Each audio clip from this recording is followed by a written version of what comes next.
কিয়ামতের দিন রব্বুল আলামিন কোরআন কারীমে যতগুলো আয়াতে কারিমার ভিতরে সেই দিন বলেছেন, সবগুলোর দ্বারা মূলত কিয়ামতের দিনের কথা উল্লেখ করা হয়েছে। সেই দিন,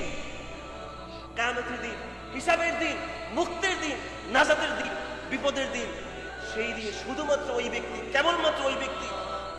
শুধুমাত্র ওই ব্যক্তি বেঁচে যাবে যে ব্যক্তি একটি পরিষ্কার, পরিচ্ছন্ন এবং পবিত্র অন্তর নিয়ে রব্বুল আলামিনের কাছে হাজিরা দিতে সক্ষম হবে। ইল্লা মান আতাল্লাহা বিকলবিন সালিম। প্রিয় ভাইরা, প্রিয় বন্ধুরা, দ্বিতীয় প্রকার আন-নাউ' আস-সানি, তথা দ্বিতীয় প্রকার হচ্ছে আল কলবুল মাইত, মৃত অন্তর। যে অন্তরের ভিতরে জীবনের শক্তি নেই, যে অন্তরটা মরে গেছে পাপাচারের কারণে,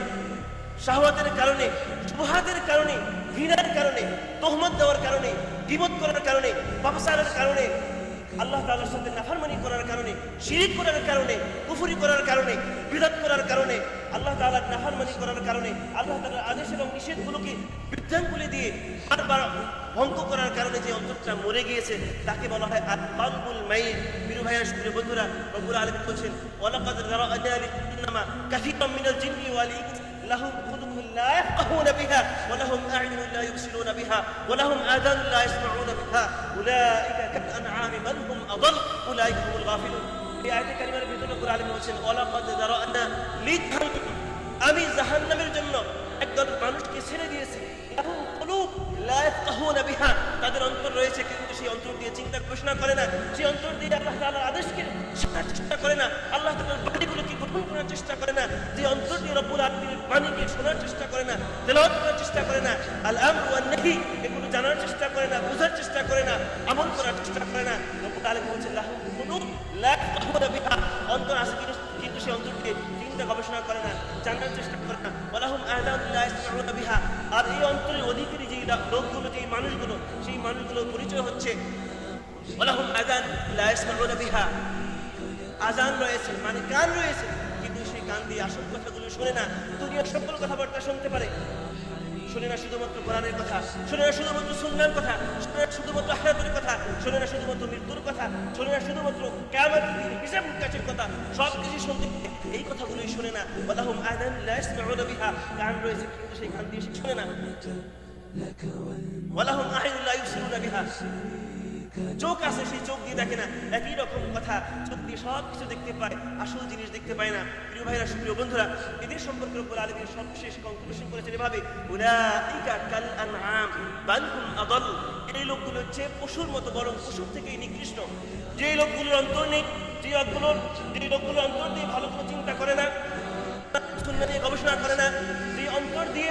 আখিরাতের কথা, আখিরাতের হিসাব নিকাশের কথা চিন্তা করে না, যে অন্তর দিয়ে সুন্নাত এবং বেদাতের পার্থক্য সৃষ্টি করার চেষ্টা করে না, যে অন্তর দিয়ে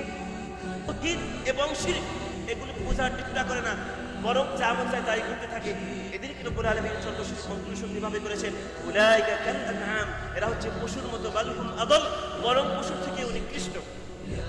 উলাইকা হুমুল গাফিলুন, এবং এরা হচ্ছে উদাসীন। প্রিয় ভাইরা, প্রিয় বন্ধুরা, এরা হচ্ছে মৃত অন্তরের অধিকারী, যারা অর্থাৎ যাদের অন্তরে একেবারে মরে গেছে, ভিতরে ভিতরে ভালো কোনো চিন্তা আসে না। 3 নম্বর আরেকটি প্রকার, তা হচ্ছে মুযাবযাবিনা বাইনা যালিক, লা ইলাহা ইল্লা ওয়া লা ইলাহা ইল্লা, এর মানে হচ্ছে দ্বিতীয় তথা 3 নম্বর আরেকটি প্রকার, তা হচ্ছে পরিপূর্ণভাবে জীবনও নাই, আবার একবারে মরেও যায়নি, এর মানে দুইটার মাঝামাঝি, লা ইলাহা ইল্লা ওয়া লা ইলাহা ইল্লা। এদের মানে হচ্ছে যারা কখনো কখনো মন চাইলে ভালো লাগলো ইবাদত করে, আবার মন চাইলো না ইবাদত ছেড়ে দেয়, ভালো লাগলো কোরআন সুন্নাহ কিছু স্টাডি করে, আবার ভালো লাগলো নোবেল পড়া শুরু করে দেয়, মানে অন্তরের গোলাম। আল্লাহ তাআলা বলেন, আফারাআইতা মান ইত্তাখাযা ইলাহাহু হাওয়া, তুমি কি তাকে দেখেছো যে লোকটা তার অন্তরটাকে ইলাহ বানিয়ে নিয়েছে, এই লোকটা তার অন্তরকে ইলাহ বানিয়ে নিয়েছে, যেই লোকটা মন যা চায় তাই করতে থাকে, মনে চাইলো নামাজে আসবে আসবে, আবার মন চাইলো না আসবে না, মন চাইলো জামাতে আসবে আসবে, মন চাইলো না জামাতে আসবে না, মন চাইলো কোরআন শুনে কথা শুনবে, মন চাইলো শুনবে না। এটা হচ্ছে মুযাবযাবিনা বাইনা যালিক, দুইয়ের মাঝখানে। এই অন্তর থেকে আমাদেরকে বেঁচে থাকতে হবে, আমাদেরকে কলবুন সালিম অর্জনের জন্য চেষ্টা করতে হবে। প্রিয় ভাইরা,